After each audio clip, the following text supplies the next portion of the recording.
멜캣단 여러분, 메하! 트레사 피겨 채널의 멜캣입니다.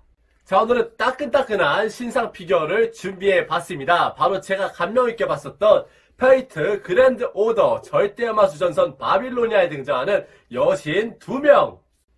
최근 들어 페이트 피겨를 너무 많이 리뷰하는 것 같은데 기분 탓이겠죠? 애니플렉스에서 발매한 금성의 여신 이슈타르와 명계의 여주인 LH키갈 피겨가 되겠습니다. 자, 제품 정보 먼저 살펴보고 가겠습니다. 제품명 페이트 그랜드 오더 랜서 LH키갈 제로사는 애니플렉스가 되겠습니다. 크기는 1:7 스케일의 소체 높이 33cm로 발매일은 금년도 5월달, 발매가는 19,000엔으로 현재가의 경우 일본 아마존에는 매물을 찾아볼 수가 없으며 국내 샵의 경우 40만원이라는 프리미엄이 상당히 붙어버린 판매가를 확인할 수가 있습니다. 이어서 이슈타르 정보입니다. 제품명 페이트 그랜드 오더 아처 이슈타르 제로사는 동일한 애니플렉스가 되겠습니다. 크기는 1:7 스케일의 소체 높이 35cm, 발매일은 2018년도 8월달, 발매가는 동일한 19,000엔인데 현재가로 동일하게 일본 아마존에서 프리미엄이 많이 올라가지고 31,980엔, 국내 샵의 경우 43만원이 되겠습니다. 자, 우선 박스 디자인을 먼저 살펴보도록 하겠습니다. 애니플렉스에서 발매한 명계의 여신 이슈타르 피겨 박스가 되겠고요. 왼쪽 상단에 이런 식으로 애니플렉스의 로고가 들어가 있습니다. 오른쪽 상단에 페이트 그랜드 오더의 작품명의 로고가 들어가 있으며 정면부가 이런 식으로 금성의 여신 이슈타르의 모습을 확인할 수 있게 되어 있습니다. 박스의 옆면에도 이런 식으로 피규어의 예시와 함께 살짝 옆면이 뚫려 있지만 별로 참조는 되지 않는 것 같으면서 박스의 뒷면에도 이런 식으로 좀 더 다양하게 모습을 확인할 수가 있는 점 알아볼 수가 있습니다. 박스가 굉장히 큰 편인데 이슈타르의 피규어 쇼츠의 루즈 부분이 하나인 이 활 마안나가 함께 들어가 있어서 그런 것 같고요. 나중에 LH키가가 함께 확인해 보면 될 것 같습니다. 자, 다음은 LH키가의 피규어 박스입니다. 상대적으로 이슈타르 박스보다는 좀 작은 박스에 정면부가 훨씬 이렇게 더 많이 뚫려서 확인할 수가 있습니다. 전체적인 박스 디자인은 LH키가의 오체 디자인과 상당히 유사해 보이면서 마찬가지로 애니플렉스와 페이트 그랜드 오더의 로고가 들어가 있습니다. 박스의 옆면부에는 뚫린 부분은 없이 피규어의 예시샷이 전체적으로 들어가 있으면서 박스의 뒷면부에도 마찬가지로 이런 식으로 상세한 예시샷을 확인할 수가 있습니다. 자, 그럼 지금부터 바로 명계의 여신과 금성의 여신 두 가지 피규어를 한번 언박싱해서 상태가 어떻게 되었는지 확인해 보도록 하겠습니다.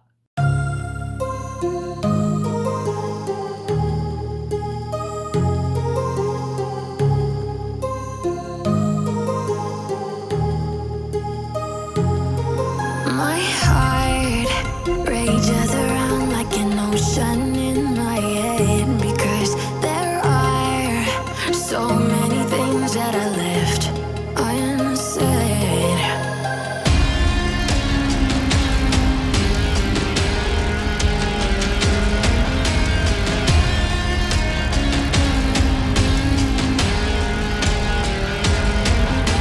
I can almost feel you walking in the distance, but I know that is not reality.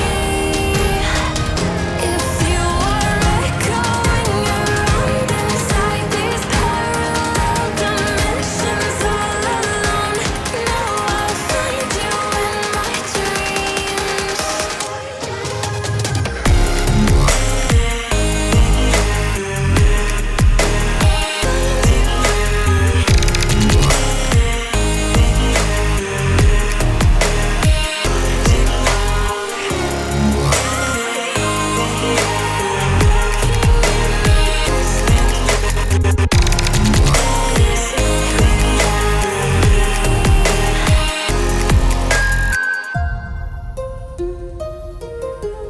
자, 지금 보고 계신 모습이 애니플렉스에서 발매한 페이트 그랜드 오더 절대마수전선 바빌로니아에 등장하는 두 명의 여신, 금성의 여신 이슈타르와 명계의 여신 LH키갈 피규어가 되겠습니다.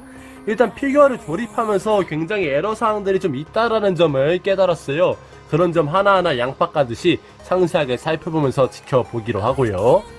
일단 이슈타르 피규어입니다. 일단 이 피규어의 문제점은 뭐냐면은 피규어 자체의 시선이 밑으로 향해 있으면서 피규어의 일러스트 원본 자체가 하늘에 떠 있는 모습이기 때문에 정면에서 이렇게 바라봤을 때는 피규어의 얼굴 표정이 잘 보이지가 않는다라는 점이 되겠습니다.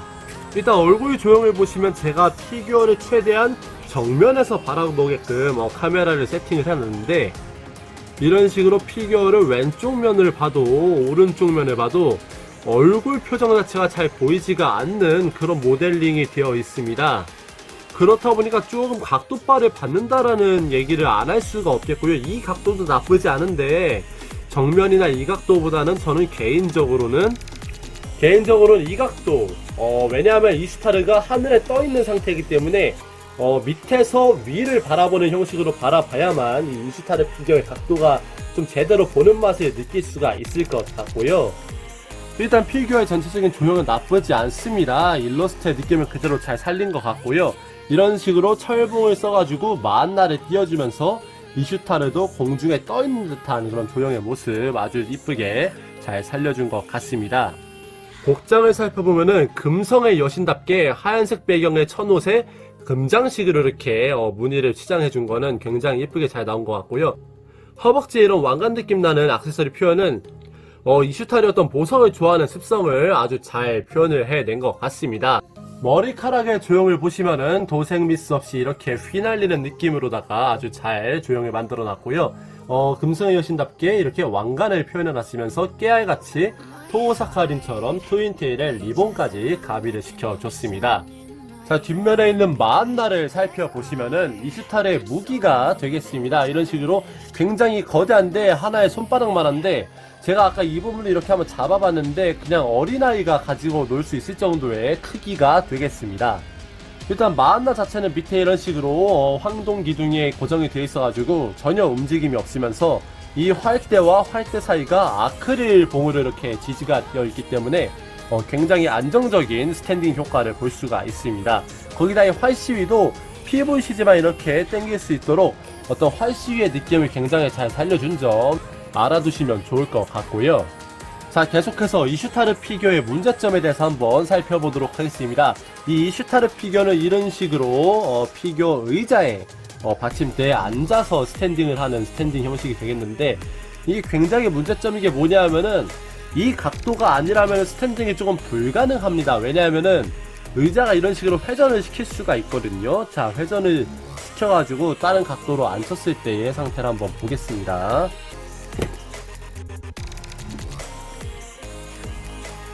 자, 이런 식으로 계속 다른 각도로 앉혔을 때 이슈타르 피규어가 고정이 안 돼요. 고정이 된다 하더라도 상당히 단시간 안에 떨어지게 됩니다. 아니면 스탠딩이 이렇게 조금 움직이면 이렇게 흔들리기 때문에 이렇게 피규어가 떨어지는 스크래치가 생길 수 있는 위험이 있습니다. 이거는 전시할 때 상당히 문제점으로 작용되는데, 어떤 식으로 전시를 하셔야 되냐면 이런 식으로 이 망토가, 이슈타르의 망토가 요 마한나의 뒤쪽 이 화살대에 걸치도록 이런 식으로 해서, 네, 지금 보시면은 이 안쪽으로 들어가 있죠. 이렇게 걸쳐 들어가 있죠. 그런 식으로 해서 이렇게 이슈타르가 넘어가지 않도록 전시를 해주시는 것이 중요하다고 볼 수가 있겠습니다. 스탠딩 방식의 문제점만 아니면은 이 각도빨의 문제점이라든가 그런 점만 아니라면은 조금 문제는 별로 없는 피규어인 줄 알았는데, 아까 말씀드렸다시피 전시를 하려면은 요 밑에 부분, 밑에서 위를 향하게 바라보는 시선이 가장 베스트인 각도이기 때문에 피규어를 전시하려면 좀 높은 곳에 전시를 해주셔야 된다는 점 알아주셔야겠습니다. 자, 다음은 동일한 애니플렉스에서 발매한 페이트 그랜드 오더 절대마술전선의 명계의 여주인 에레시키갈 피규어입니다. 일본에서 선행 발매되고 순차적으로 발송이 되었는데 생각보다 빨리 와서 좀 놀란 부분이 없지 않아 있고요. 피규어의 퀄리티는 다른 해외 리뷰어의 리뷰를 먼저 제가 봤었는데 생각대로 얼굴의 퀄리티가 좀 많이 아쉽고 그 외의 전체적인 퀄리티가 상당히 높다라는 평 참 공감이 되는 것 같습니다.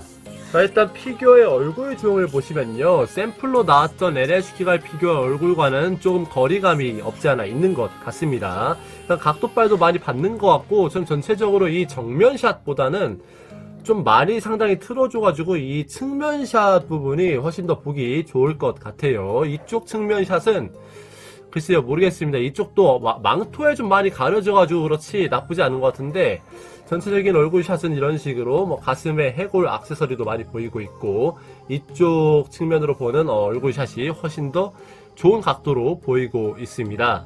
자, 반면에 머리카락의 도색과 색감 그리고 조형 상태는 굉장히 깔쌈하게 잘 나왔습니다.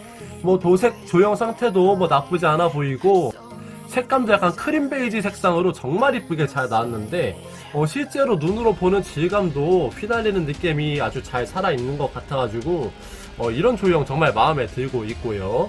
자, 코스튬 부분을 보면은 뭐 상당히 좀 마니악스럽다고 해야 할까요? 아니면 고딕스럽다고 해야 될까요? 아무래도 명계의 땅 밑바닥 지하세계의 여주인이다 보니까 이런 식으로 해골 모양을 살려주면서 블랙 앤 골드에 상당히 고풍스러운 디자인으로 표현이 되어 있습니다. 이 뒷면의 망토 자체도 이런 식으로 블랙 앤 골드와 동시에 진한 보라색과 또 금색깔을 가미해줘가지고 상당히 고급진 느낌을 보여주고 있고요. 특히나 이 오른발에 있는 각반의 디자인은 무슨 리니지에 나올 법한 그런 각반의 디자인으로 보이고 있습니다. 굉장히 멋진, 전 이런 각반이 있는 줄을 자세히 보지를 못했는데 이 각반 디자인 진짜 너무 마음에 들고 있네요. 피규어보다 이 각반이 더 마음에 든 거는 처음입니다. 그리고 손에는 이런 식으로 LS기갈의 무구가 이런 번개창이 손에 들려져 있는데, 이게 손 부분과 무기 부분이 서로 일치되어 있지 않고 내부에서 살짝 띄어져 있습니다. 이런 식으로 좀 유연하게 만약에 손으로 건드렸을 경우에 이렇게 부러지지 않도록 잘 유연하도록 만들어 줬고요. 굉장히 이펙트감이 굉장히 살아있습니다. 이런 번개 모양이라든가 부분적인 색감의 차이가 너무 디테일하게 잘 나와 있어가지고, 사실 이 피규어를 구매한 이유가 이런 이펙트적인 효과가 많이 있기 때문에 구매를 한 것이기도 해요. 피규어에 대해 좀 더 상세히 살펴보면은 전체적으로 이 슈타레드의 뒷배경은 좀 허전하나 이런 이펙트적인 효과나 패션감과 색감적인 효과 때문에 이 슈타르보다 훨씬 더 눈에 띄는 피규어라고 볼 수가 있겠습니다. 자, 이런 식으로 두 여신을 함께 놔둬서 비교를 하게 되면은 아까 말씀드린 대로 이 슈타르는 뒤에 마한나가 이렇게 존재를 하고 있기 때문에 패션 감각이 LS기갈에 비해서는 조금 수수한 편이 있지만 그 부분을 마한나가 좀 보충을 해주는 느낌이고, LS기갈은 뒷면이 좀 허전하지만 전체적인 색감이 LS기갈에 비해 화려해가지고 서로 그 장단점이 있는 피규어라고 보시면 되겠습니다. LS기갈 또한 피규어 스탠딩 부분이 이렇게 뒷면에 자신의 망토를 지지할 수 있는 봉대 부분이 하나가 존재를 하는데, 문제는 이 발과 이 발 베이스의 핀 부분이 별로 그렇게 깊지가 않아가지고 이렇게 좀 조형의 어떤 고정 상태가 별로 좋지가 않습니다. 이렇듯이 LS기갈과 이 슈타르는 서로 각자 스탠딩에 대한 문제점을 가지고 있다는 점 구매하실 때 참조를 하셔야 될 것 같고요. 자, 이런 식으로 해서 애니플렉스에서 발매한 페이트 그랜드 오더의 절대마수전선 바빌로니아 두 명의 여신 피규어를 한번 리뷰를 해봤습니다. 지금 이 슈타르 피규어 같은 경우에는 제가 좀 들고 있기가 힘들어가지고 이렇게 LS기갈 피규어만 이런 식으로 들고 있는데, 두 개 피규어를 함께 전시해두면은 정말 그 시너지 효과가 굉장할 것 같습니다. 두 명이 이제 쌍둥이 여신이라는 설정이기 때문에 작중에서도 항상 같이 등장하는 씬이 좀 많이 있었고, 전시를 함에 있어서 함께 전시를 해주면은 정말 괜찮은 효과를 볼 수가 있을 것 같고요. 만약 본인이 페이트 그랜드 오더의 플레이어시거나 아니면 페이트 시리즈 피규어를 모으시는 분들에게 추천드리는 피규어가 되겠습니다. 특히나 이 애니플렉스 피규어 같은 경우는 한번 발매 이후에 재판을 좀 상당히 오랫동안 안 하는 경향이 있어가지고 발매 이후에 가격이 많이 오르는 경향이 있으니까 구매할 수 있을 때, 예약할 수 있을 때 예약해 주셔야 된다는 점 알아두셔야겠고요. 오늘 준비한 영상은 여기까지입니다. 오늘도 정보가 도움이 되셨다면 좋아요와 구독 부탁드리고요. 다음번에는 더 이쁘고 좋은 피규어로 여러분들께 인사드리도록 하겠습니다. 시청해주셔서 감사합니다. 또 봐요.